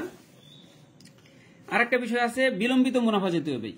বিলম্বিত মুনাফা জাতীয় ব্যয়ের হলো 3 ধরনের ব্যয়কে বিলম্বিত মুনাফা জাতীয় ব্যয় বলা হয়। এক জায়গার ব্যবসা অন্য জায়গায় যদি স্থানান্তর করা হয় সেটা।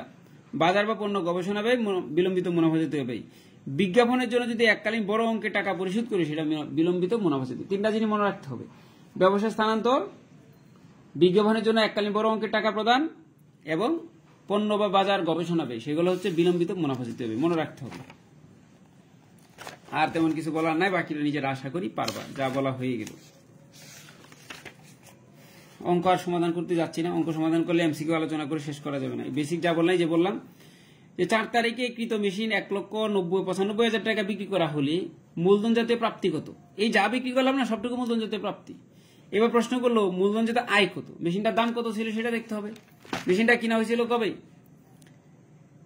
মেশিনটা কিনা হয়েছিল, এই যে নতুন মেশিন ক্রয় 1,60,000, এই নতুন মেশিন বহন করো 70,000, 7,500, এটা যোগ করতে হবে। নতুন মেশিন সংস্থাপন, সেটাও যোগ করতে হবে। এই 3টা করে যোগ করলে মেশিনের মোট দাম পাবো। সেই মোট দামের সাথে 1,95,000 কম্পেয়ার করবো। যদি বেশি বিক্রি করি লাভ হবে, কম বিক্রি করলে ক্ষতি হবে। তবে যা বিক্রি করছি সবটুকু মূলধন জাতীয় প্রাপ্তি। আমার মনে হয় 1,60,000 আর হলো 15, 1,82,500 টাকা বিক্রি করছে 1,95,000 টাকা, তার মানে 12,500 টাকা লাভ হয়েছে।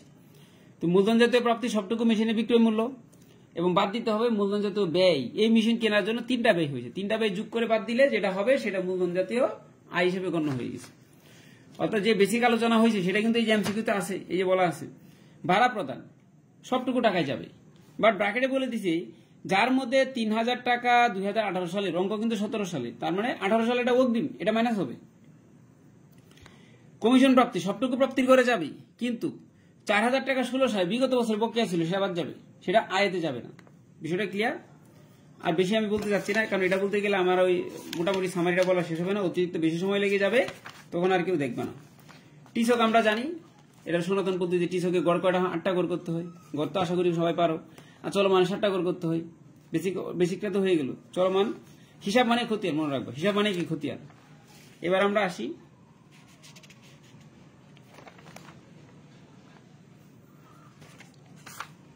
সিডি, বিডি, বিএফ, সিএফ, এই 4টা বিষয় থেকে একটা অবশ্যই পরীক্ষা থাকবে।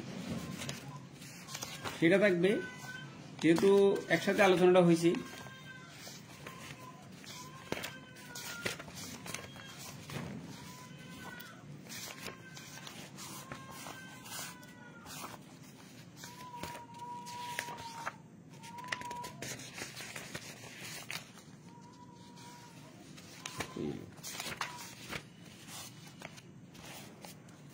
এই যে খতিয়ানের মধ্যে এই 4টা থেকে একটা এমসিকিউ মোস্ট ইম্পর্টেন্ট, ওরা কিন্তু থাকে প্রায় একটা না একটা থাকবে। সেটা হলো সিডি। সিডি মানে কি? Credit down. ক্রেডিট ডাউন হলো নিচে নিত বা স্থানান্তরিত হবে, বাংলাতেও আসতে পারে। সিডির সাথে সিএফ এর একটা সম্পর্ক আছে, সম্মুখীনিত, ক্রেডিট ফরওয়ার্ড, দুইটা কিন্তু মিনিং একই। সিডি মানে ক্রেডিট, বছর মাস শেষে করা হয়, বছর শেষে এই হিসাবটা করা হয়। কিন্তু এটা আজকে আসছিল এমসিকিউটা, যে মাস শেষে কোনটা হিসাব করা হয়? সিডি করা হয়। এই সিডিটা পরবর্তী মাসের শুরুতে বিডি আসে ব্রড ডাউন, উপর থেকে আনিত। গত বছর থেকে আসছে না, উপর থেকে আনিত, বা স্থানান্তরিত হয়েছে, মানে উপর থেকে স্থানান্তরিত হয়েছে। আর সিএফ ক্রেডিট ফরওয়ার্ড সম্মুখে নিত, সিডিটা কিন্তু পরবর্তী বছর শুরুতে বিডি হয়। আর বিএফ মানে ব্যালেন্স ফরওয়ার্ড, ব্রড ফরওয়ার্ড, পেছন থেকে আনিত। বিএফ পেছন থেকে আনিত, স্থানান্তরিত উপর থেকে আনিত বা স্থানান্তরিত হয়েছে। এই বিডির সাথে বিএফ এর একটা সম্পর্ক আছে। এটা থেকে একটা এমসিকিউ আসতে পারে। এবার আলোচনা আমি এদিকেও শেষ করে যাই একবারে। ডেবিট ক্রেডিট তো বলা হলো, সমীকরণের শুদ্ধরূপ কিন্তু বলা হয়েছে। এদিকে আর বলার কিছু নাই, হিসাব বলা হয়ে গেছে। এই যাবাদ আবার আসছে।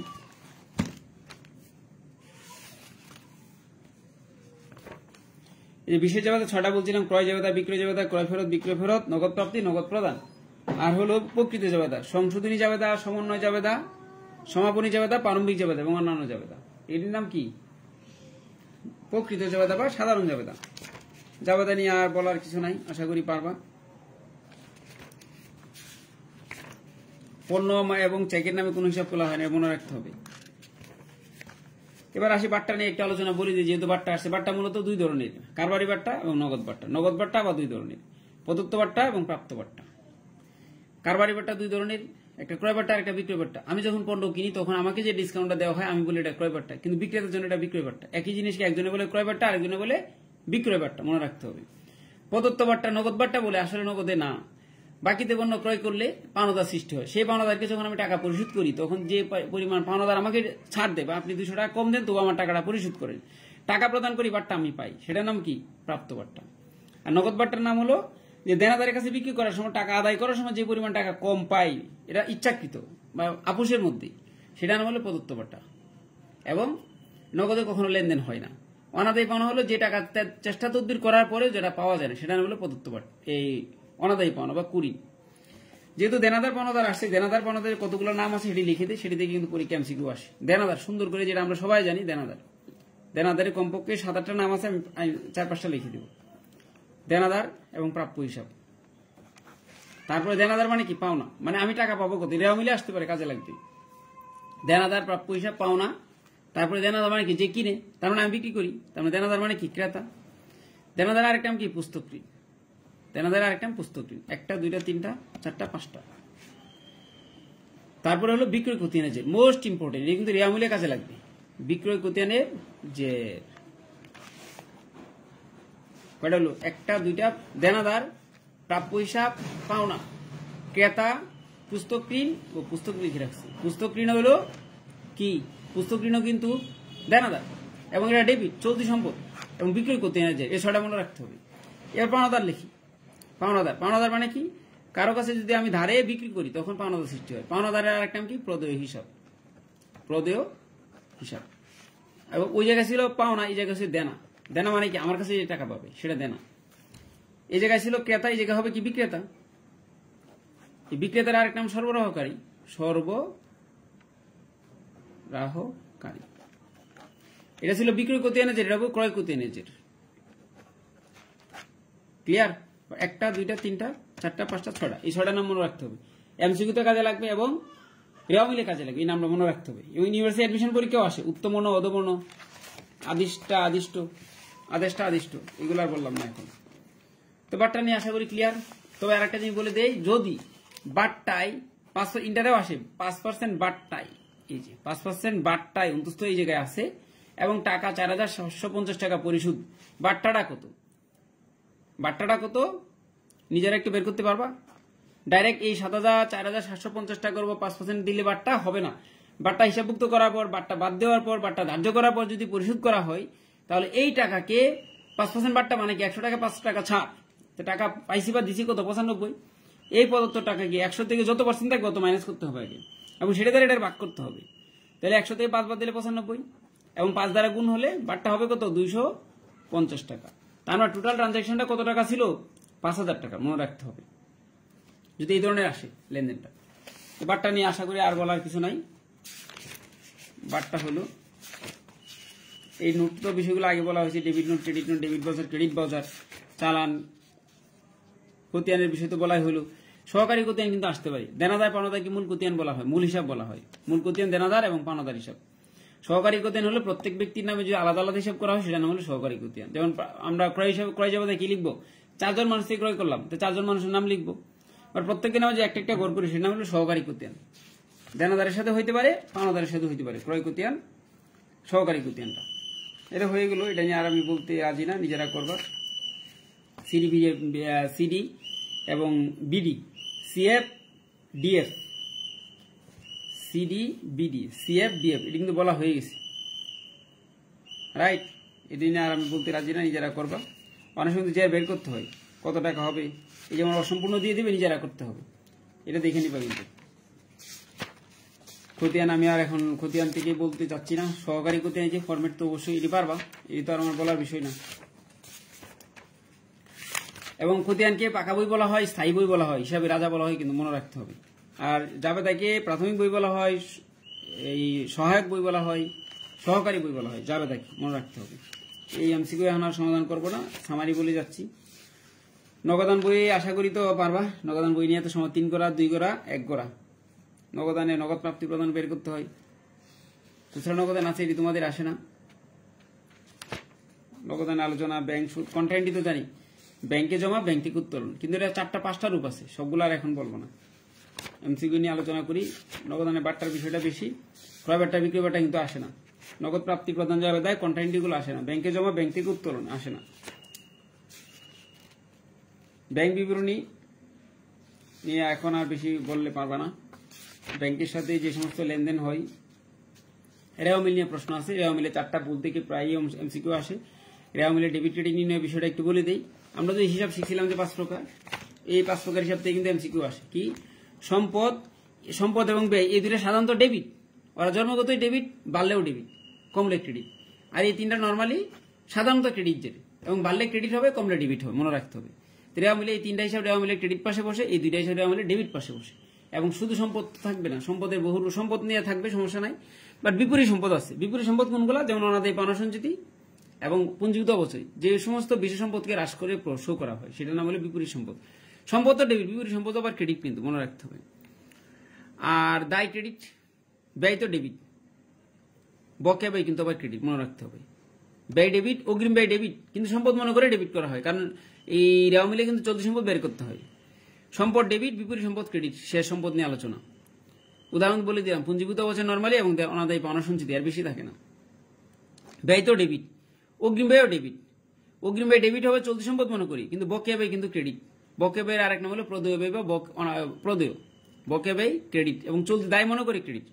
তাই ব্যয় নিয়ে ক্লিয়ার বক্তব্য। এবার আসে আয়।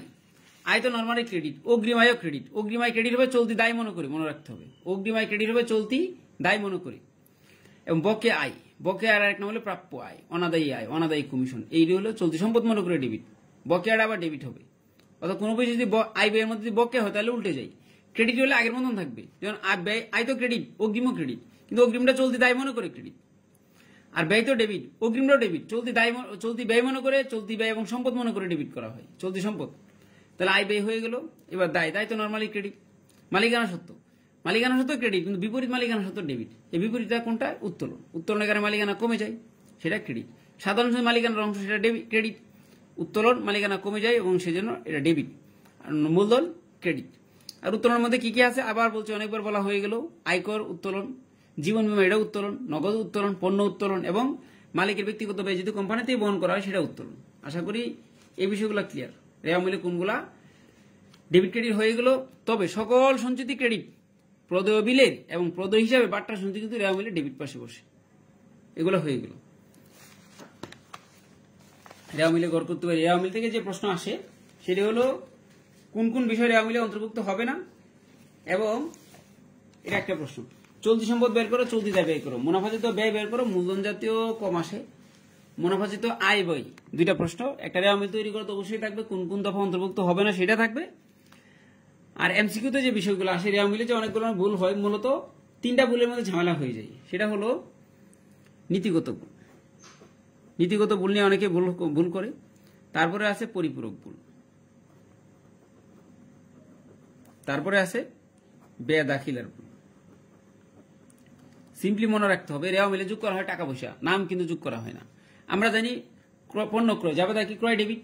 আর কোনো লেখার ভুল হলো কোনো হিসাব যদি জাবেদাতে এন্ট্রি দেওয়া বাদ দিয়ে দিই, তাহলে রেওয়া মিলেও মিলবে, এবং খতিয়ানও এটা থাকবে না, জাবেদাও থাকবে না, অঙ্ক মিলে যাবে, ভুলটা থেকে যাবে, শুদ্ধ রেওয়া মিল না, তো কোম্পানির প্রকৃত অবস্থা উঠে আসবে না। নীতিগত বিল হলো বলা হয়েছে কিছুক্ষণ আগে, মূলধন জাতীয় লেনদেনকে মুনাফা জাতীয় মনে করা, মুনাফা জাতীয়কে মূলধন জাতীয় মনে করা, সেটা নাম হলো নীতিগত ভুল। যেমন যন্ত্রপাতি সংস্থাপন ব্যয় মজুরির অন্তর্ভুক্ত, মজুরি তো মুনাফা জাতীয় ব্যয়, যন্ত্রপাতির জন্য যে সংস্থাপন ব্যয় সেটা যন্ত্রপাতির সাথে যুক্ত করতে হবে, সেজন্য সেটা যন্ত্রপাতি ব্যয় যদি আমরা মজুরি হিসেবে রেকর্ড করি সংস্থাপন ব্যয়টা, তাহলে এটা নীতিগত ভুল হবে। আসবাবপত্র ক্রয়, আসবাবপত্র ক্রয় করলে আসবাবপত্র ডেবিট নগদান ক্রেডিট হবে, বাট আমি যদি ক্রয় হিসাবে ডেবিট করি, ক্রয় তো মুনাফা জাতীয় ব্যয় আর আসবাবপত্র সম্পদ, এই জন্য এগুলো হচ্ছে নীতিগত ভুল। আশা করি ক্লিয়ার। পরিপূরক ভুল, ডেবিট পাশে কোনো আইটেমের টাকা যদি কম লিখি, ক্রেডিট পাশে অন্য কোনো আইটেমের টাকা যদি কম লিখি, ডেবিটও কম ক্রেডিটও কম।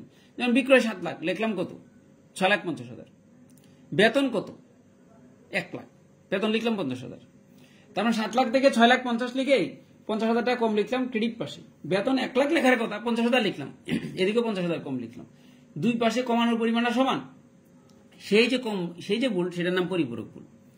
এক মানুষের নামের পরিবর্তে যে অন্য মানুষের নাম বসায় দিই, আমরা তো রেওয়া মিলে নাম যোগ করি না, রেওয়া মিলে কি যোগ করি, টাকা যোগ করি। রেওয়া মিলে যদি এই নামে উল্টাপাল্টা লিখে, রেওয়া মিলে বুঝবে যে ইয়া হয়েছে। এই জায়গায় যদি কোনো মানুষের নাম থাকে, যে পাওনাদারের নাম আছে, এক নামে যায় আরেক নাম বসায় দিলাম, রেওয়া মিলে তো মিলে যাবে, টাকা যোগ করি, কিন্তু ভুলটা থাকবে। এই জন্য এক নামের পরিবর্তে সমজাতীয় অন্য একটা নাম যদি বসায় দেয়, সেই যে ভুলটা সেটার নাম বেদাখিলার ভুল, মনে রাখতে হবে। করিমের জায়গায় রহিম বসাইলাম, বেতনের জায়গায় ভাড়া লিখলাম, ভাড়াও ডেবিট, এটাও ব্যয়, এবং বেতনও ব্যয়, এবং এটাও ডেবিট, সব মিলতেছে, বাট এটা কি হবে, ভুলটা থেকে যাবে। এটার নাম হলো বেদাখিলার ভুল। বেদাখিলার ভুল পরিপূরক ভুল। পরিপূরক হলো ডেবিট পাশে কোনো আইটেমে যত টাকা ডেবিট কম লিখছি অথবা বেশি লিখছি, ক্রেডিট পাশে ঠিক তত টাকা কম বা বেশি লেখা, সেটার নাম হলো পরিপূরক ভুল। আর নীতিগত বললাম। আর লেখার বলতে সম্পূর্ণ বাদ করে যাওয়া। আরেকটা এমসিকিউ আসতে পারে যে কোনটা ভিন্ন, তার মানে সবগুলা যদি কি, তখন দেখতে হবে হিসাবের প্রকারভেদে ভিত্তিতে সবগুলা কি ডেবিট, তাহলে যেটা ক্রেডিট সেটা ভিন্ন। এবার আরেকভাবে আসতে পারে যে সব কোনটা ভিন্ন, এমন আসতে পারে সবগুলা দেখতেছি কি আয়, একটা দিতেছি কি সম্পদ, তাহলে এটা ভিন্ন। সবগুলা দেখতেছি দায়, একটা দিচ্ছে ব্যয়, তাহলে ওটা ভিন্ন। সবগুলা এই ফরম্যাটটা মনে রাখতে হবে যে সবগুলাই ক্রেডিট, একটা মাত্র ডেবিট, তাহলে সেটা ভিন্ন। সবগুলা ডেবিট, যেমন অগ্রিম বেতন ডেবিট, শুধু বেতন ডেবিট, প্রাপ্য কমিশন ডেবিট, বিনিয়োগ ডেবিট, একটা দিচ্ছে উপভাড়া, তার উপভাড়া ক্রেডিট, সেটা ভিন্ন। এই ফরম্যাটে কিন্তু একটা এমসিকিউ আসে। আলোচনা হয়ে গেল বাদ পড়ার ভুল, করণিক ভুল। মূলত দুই ধরনের, করণিক ভুল, নীতিগত ভুল। করণিক ভুলকে আবার প্রকারভেদ করছে। এই ভুল থেকে এমসিকিউ আসে। বেদাখিলা ভুল বলে দিন, এই যে এক ক্রেডিট পাশে কম লেখে, ক্রেডিট ডেবিট পাশে কম লেখা। আর বেদাখিলা তো নামের পরিবর্তে নাম লেখা, যেমন কি কালাম ট্রেডার্সের পরিবর্তে সালাম ট্রেডার্স লেখা। কমপ্লিট, এটা নিয়ে আর বলতে চাচ্ছি না। এবার আমি সামনে আগাইতে পারি। কোন দফা রেওয়া মিলে আসে না সেই বিষয়ে প্রশ্ন। সকল প্রারম্ভিক রেওয়া মিলে, সকল প্রারম্ভিক রেওয়া মিলে আসে না, তবে প্রারম্ভিক মজুত পণ্য আসে। সকল সমাপনী রেওয়া মিলে আসে, তবে সমাপনী মজুত পণ্য রেওয়া মিলে আসে না। সমাপনী মজুত পণ্য কখন রেওয়া মিলে আসে? যদি সমন্বিত ক্রয় বা বিকৃত পণ্যের ব্যয় দেওয়া থাকে, তখন সমাপনী মজুত পণ্য রেওয়া মিলে আসবে, প্রারম্ভিক মজুত পণ্য রেওয়া মিলে আসবে না, মনে রাখতে হবে। এই কমপ্লিট। তো সমাপনী মজুত রেওয়া মিলে আসবে না। যদি অঙ্কের মধ্যে বলে চলতি সম্পদ বের করো, তখন কিন্তু সমাপনী লিখতে হবে, মনে রাখতে হবে। সমাপনী অব্যবহৃত মণিহারি রেওয়া মিলে লিখতে হবে। অর্থাৎ সকল প্রারম্ভিক রেওয়া মিলে আসে না, তো প্রারম্ভিক মজুত পণ্য রেওয়া মিলে আসে। সকল সমাপনী রেওয়া মিলে আসে, বাট সমাপনী মজুত পণ্য আসে না। সমাপনী কখন আসে? যদি সমন্বিত ক্রয় বা বিকৃত পণ্যের ব্যয় দেওয়া থাকে, তখন সমাপনী রেওয়া মিলে আসে, প্রারম্ভিক রেওয়া মিলে আসে না। এই ছিল আলোচনা। আর মণিহারি যদি প্রারম্ভিক মণিহারি দেওয়া থাকে, তাহলে অব্যবহৃত মণিহারি বা সমাপনী মণিহারি আসবে না। রেওয়া মিলে আলোচনা হয়ে গেল। আর্থিক বিবরণী IAS 1 অনুযায়ী করা হয়, এটা কিন্তু একটা এমসিকিউ। আর্থিক বিবরণী IAS 1 অনুযায়ী করা হয়। এটার 5টা পার্ট আছে, এবং ইন্টারন্যাশনাল অ্যাকাউন্টিং স্ট্যান্ডার্ড 1 অনুযায়ী করা হয় আর্থিক বিবরণী। এই বিবরণীর পার্টগুলা কি কি একটু বলে দিই। কি কি আছে? বিশদায় বিবরণী করা হয়, মালিকানা সত্ত্বে পরিবর্তন বিবরণী করা হয়, এবং আর্থিক অবস্থা বিবরণী করা হয়। এই 3টা বিষয় আমরা করি, 9-এও করি, 9, 10 এবং ইন্টারমিডিয়েটে করা হয়। ইন্টারমিডিয়েট আরো আছে, যে নগদ প্রবাহ করা হয়, এবং নোট যে আমরা দিই সেগুলো এটার একটা অংশ। তার মানে IAS 1 অনুযায়ী করা হয়। আন্তর্জাতিক হিসাব বিজ্ঞান, আন্তর্জাতিক হিসাব মানে 1 অনুযায়ী করা হয়। এটার 5টা পার্ট আছে, এটা মনে রাখতে হবে এমসিকিউতে। এমসিকিউতে এই ধরনের একটা বিষয় আসতে পারে। আর এমসিকিউতে অন্যান্য বিষয় তো আলোচনা করে শেষ করা যাবে না। এদিকে একটু জিনিস বলে দিই আমি, এই বক্সটা ফিল আপ করার ক্ষেত্রে একটু সিস্টেমটা বলে দিই। এত বড় থাকবে না কখনোই, যদি আসতো একটু বলে দিই, যেমন বিক্রয় থেকে বিক্রয় দেওয়া আছে, বিক্রিত পণ্য ব্যয় বাদ দিলে আমরা পুরো মোট মুনাফা পাই। এবার মোট মুনাফা তো দেওয়া নাই, তো বিক্রয় থেকে বিক্রিত পণ্য ব্যয় বাদ দিলে মোট মুনাফা পাবো, সেই মোট মুনাফা থেকে পরিচালন ব্যয় বাদ দিলে মোট মুনাফা মোট ক্ষতি বের করতে বলছে। তাহলে বিক্রয় থেকে বিক্রিত পণ্য ব্যয় বাদ দিলে মোট মুনাফা পেয়ে যাবো। এবার নিট মুনাফা বের করতে বলছে, এই মোট মুনাফা থেকে পরিচালন ব্যয় বাদ দিলে নিট মুনাফা পেয়ে যাবো। অর্থাৎ সামনে থেকে কোন আইটেম বের করতে গেলে মাইনাস করতে হবে, পিছনে আসতে হয়। যেমন এটা বের করতে বলছে, কোনটা কিনা বিক্রিত পণ্যে ব্যয় দেওয়া নাই, তো বিক্রয় থেকে মোট মুনাফা দিলে বিক্রিত পণ্যে ব্যয় চলে আসবে, বিক্রিত মোট মুনাফা দেওয়া আছে, এটা পেয়ে গেলাম। এবার বলছে মুনাফা বের করতে, আমাদের মোট মুনাফা থেকে পরিচালন ব্যয় বাদ দিলে নিট মুনাফা পেয়ে যাব। আবার এটা দিচ্ছে এই প্রশ্ন তো পারবা। এবার বলছে বিক্রয় বের করো, তাহলে আবার পরিচালন ব্যয় বিক্রিত পণ্য ব্যয়ের সাথে মোট মুনাফা যোগ করলে বিক্রয় পরিমাণ চলে আসবে। আমি এমসিকিউ গুলো লিখতেছি না কিন্তু। এবার আবার বলছে পরিচালন ব্যয় বের করো, এই যে মোট মুনাফা ছিল, মোট মুনাফা থেকে নিট মুনাফা বাদ দিলে পরিচালন ব্যয় চলে আসবে। একটা সূত্র থেকে তিনটা সূত্র লেখা যায়, সেটা হলো এভাবে লিখে রাখতে পারি, মোট মুনাফা সমান বিক্রয় মাইনাস বিক্রিত পণ্যের ব্যয়। বিক্রয় মাইনাস কি বিক্রিত পণ্যের ব্যয়। যখন বিক্রয় মোট মুনাফা বিক্রয় থেকে বিক্রিত পণ্য বাদ দিলে মোট মুনাফা চলে আসবে। এবার যদি বিক্রিত পণ্য ব্যয় বের করতে বলে, বিক্রয় থেকে মোট মুনাফা বাদ দিলে বিক্রিত পণ্য ব্যয় চলে আসবে। এবার যদি বিক্রয় বের করতে বলে, এটা যদি মাইনাস করে এই পাশে আসবে, প্লাস হবে না। অর্থাৎ মোট মুনাফার সাথে বিক্রিত পণ্য ব্যয় যোগ করলে, বিক্রিত পণ্যের ব্যয় যোগ করলে বিক্রয় চলে আসবে, রাইট। এবার আরেকটা প্রশ্ন ছিল এই সাইড, এই সম্পর্কে এমসিকিউ থাকবেই। যেমন অঙ্কের মধ্যে 4টা বিষয় আছে, 120% ভাড়া লিখে বা বেতন ভাড়া যে কোনো একটা ব্যয়ের সাথে 120% দিয়ে রাখছে, টাকা যতই দেখ, 60,000 টাকা দিয়ে রাখুক বা যে টাকাই দেখুক, টাকা নিয়ে কোনো সমস্যা নাই, রেওয়া মূল্যের মধ্যে সরাসরি দেওয়া আছে। যখন কোনো বিষয়ে পার্সেন্টেজে থাকবে তখন 100 হলো আদর্শ মান কত 100%, দিয়ে দিছে 120%, বেশি দিছি কয় পার্সেন্ট 20%, ডাইরেক্ট পার্সেন্ট 20% মারলে হবে না, 120 দ্বারা ভাগ করে 20 দ্বারা গুণ করে অগ্রিমের টাকা আসবে, রাইট। এবার যদি 70% থাকতো, দেওয়া ছিল 100%, দিছি কত পার্সেন্ট, যে টাকাটা রেওয়া মিলে সেটা অলরেডি দেওয়া হয়েছে এবং সেটা কত পার্সেন্ট 70% দেওয়া হয়েছে, আমার দিতে হবে 100%, তার মানে 30% বাকি। সেই টাকাকে 70 দ্বারা ভাগ করে 30 দ্বারা গুণ করে বকেয়া বের করতে হবে, রাইট। পার্সেন্টেজের বিষয়টা আশা করি ক্লিয়ার। 100% বেশি হলে অগ্রিম মনে করতে হবে, আয়ের ক্ষেত্রেও সেম কাজ, ব্যয়ের ক্ষেত্রেও সেম কাজ। 100% কম হলে বকেয়া মনে করে যোগ করতে হবে, তবে যত পার্সেন্ট থাকবে অত দ্বারা ভাগ করতে হবে, রাইট। এটা নিয়ে আর বলবো না। এবার আসি, অনেক সময় দেখা যাবে 15 মাস, 9 মাস, 10 মাস, এই মাস যদি বলা থাকে তখন এটার মানে কি? আর্থিক বিবরণী করা হয় 1 বছরের জন্য, নর্মালি 12 মাসের জন্য। তাহলে 15 মাস মানে কি? 15 মাসের টাকা রেওয়া মিলে দেওয়া হয়েছে, কিন্তু সমানটা রেওয়া মিলে লেখা। সেই ক্ষেত্রে 15 দ্বারা ভাগ করে 3 দ্বারা গুণ করে অগ্রিম বের করবো। আয়ের ক্ষেত্রে হবে, ব্যয়ের ক্ষেত্রে সেম কাজ হবে। 9 মাস মানে কি? অঙ্ক তো 12 মাসের, তা আমি 9 মাসের দিছি বা পাইছি, বাকি আছে 3 মাস, তো এটা 9 দ্বারা ভাগ করে 3 দ্বারা গুণ করে বকেয়া বের করতে হবে।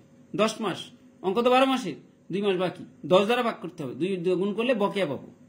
অর্থাৎ 12 মাসে কম হলে বকেয়া বুঝতে হবে, 12 মাসে বেশি হলে অগ্রিম বুঝতে হবে। যত মাসে থাকুক তত দ্বারা ভাগ করতে হবে। এই মাসের বিষয়টা শেষ, পার্সেন্টেজের বিষয়টা শেষ। এবারে সে একটা ভগ্নাংশ আসতে পারে এইভাবে, 5/3 অংশ ভাড়া লেখা, 5/3 অংশ দেওয়া। এটার মানে কি?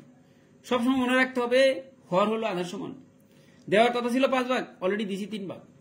সেই ক্ষেত্রে বুঝতে হবে বকেয়া আছে 2 ভাগ, 3 দ্বারা ভাগ করে 2 দ্বারা গুণ করে বকেয়া বের করতে হবে। এই 60,000 টাকাকে 3 দ্বারা ভাগ করে 2 দ্বারা গুণ করে বকেয়া বের করে যোগ করতে হবে। উল্টা যদি হয়, উপরে 5 নিচে 3, বলছে হর আদর্শ মান, দেওয়ার কথা ছিল 3 ভাগ, দিয়ে দিছি 5 ভাগ, বেশি দিছি কয় ভাগ 2 ভাগ, কয় ভাগ দিছি টোটাল 5 ভাগ, তো 5 দ্বারা ভাগ করতে হবে, সবসময় উপরেটাতে ভাগ করতে হবে। 5 দ্বারা ভাগ করে 2 দ্বারা গুণ করে অগ্রিম বের করতে হবে। আশা করি এটা নিয়ে আর কোনো কোয়েশ্চেন হবে না, তাই তো। এবার আরেকটা প্রশ্ন আছে, ভগ্নাংশের কাজ শেষ, পার্সেন্টেজের কাজ শেষ, মাসের কাজ শেষ, বিজ্ঞাপন, বিলম্বিত বিজ্ঞাপনের একটা বিষয় আছে। উপরে বিজ্ঞাপন আছে 5,000, সমানে বলো বিলম্বিত পণ্য বিতরণ 2,000, তো মোট বিজ্ঞাপন 7,000 হলো, ভালো কথা। এবার বলা থাকবে বিজ্ঞাপনের এত অংশ বিলম্বিত করো, যত অংশ বিলম্বিত করবো সেটা মাইনাস হবে, ভালো কথা, সমস্যাই নাই। 2/5 বিলম্বিত, 2/5 মানে কি? উপরে 2 নিচে 5, এটা বলো বিলম্বিত। সেই ক্ষেত্রে কিন্তু 2 দ্বারা ভাগ করলে হবে না, 5 দ্বারা ভাগ করে 2 দ্বারা গুণ করে সেটা বিলম্বিত লিখবো। কিন্তু যদি বলে 2/5 অবলোপন করো, বা 1/5 অবলোপন করো, 1/3 অবলোপন করো, সেই ক্ষেত্রে কি হবে? আমার তো সবসময় কি করো, অবলোপন বলো বিলম্বিত বলো সবসময় মাইনাস হবে, বাট আমাকে বলছে অবলোপন কিন্তু মাইনাস কত বিলম্বিত, কেমনে হবে? 2 ভাগ যদি অবলোপন বলে 3 ভাগ বিলম্বিত হবে, তখন এই 5 দা ভাগ করে 3 দা গুণ করে বিলম্বিত বের করবো কিন্তু। আর যদি বিলম্বিত সরাসরি বলে কোনো ঝামেলাই নাই, বিজ্ঞাপনের সাথে পণ্য বিতরণ যোগ করে পরে এই বিলম্বিত অবলোপনের কাজটা করতে হবে। আশা করি এটা নিয়ে এত সমস্যা হওয়ার কথা না। আর মালিকানা সত্ত্ব কিভাবে করতে হয় সেটা থেকে হিসাব সমীকরণে আলোচনা করা হয়ে গেছে, এই বিষয়ে আর বলতে চাচ্ছি না। কারো যদি কোনো সমস্যা হয় কমেন্টস তো আর কেউ করে না আশা করি। তাহলে এটা আলোচনা শেষ।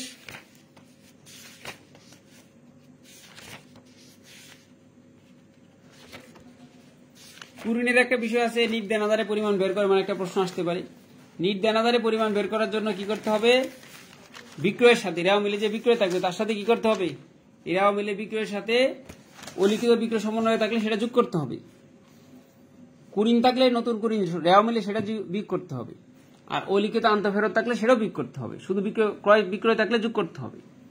সব কাজ শেষ করার পরে যদি অনাদায়ী পাওনার সঞ্চিতি পার্সেন্টেজ দিতে হয় তাহলে সেটাও দিতে হবে, দিয়ে মাইনাস করলে যে টাকা হবে সেটার নাম কি?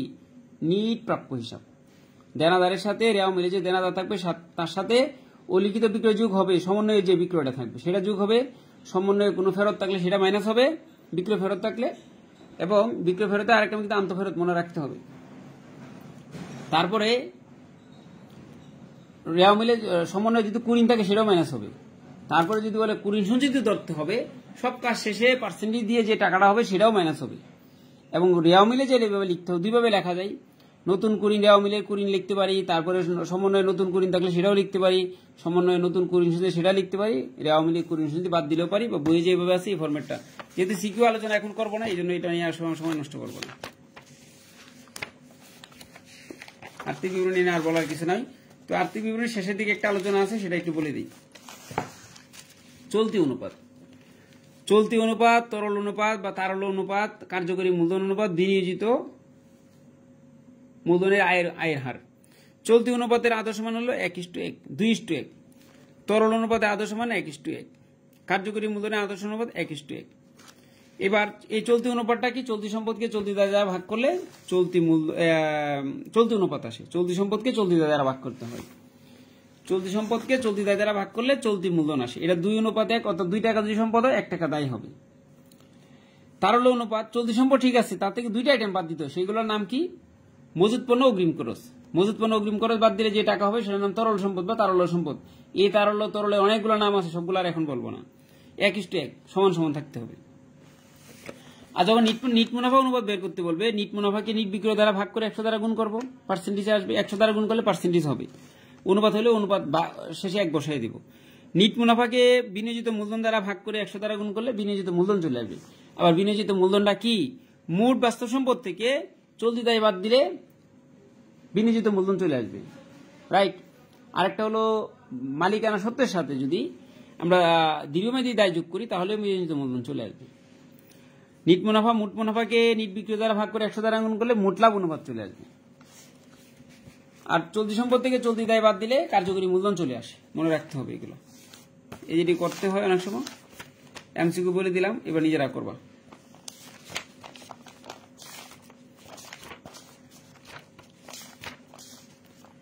ক্রয় মূল্য, বিক্রয় মূল্য।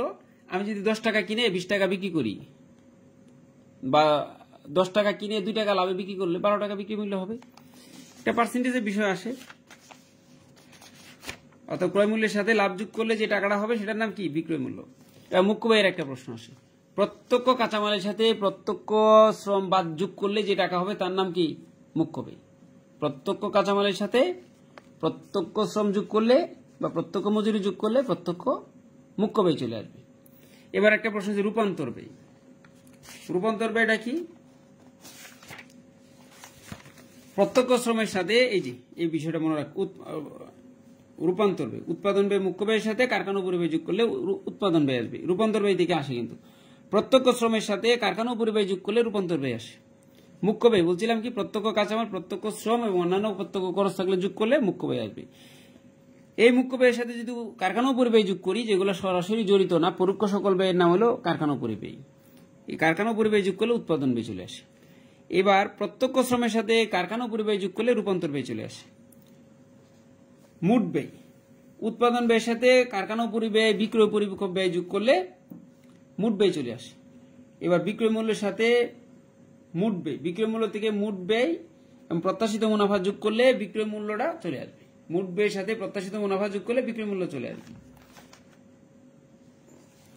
এই বিষয়ে আশা করি তো সমস্যা হবে না, পারবা।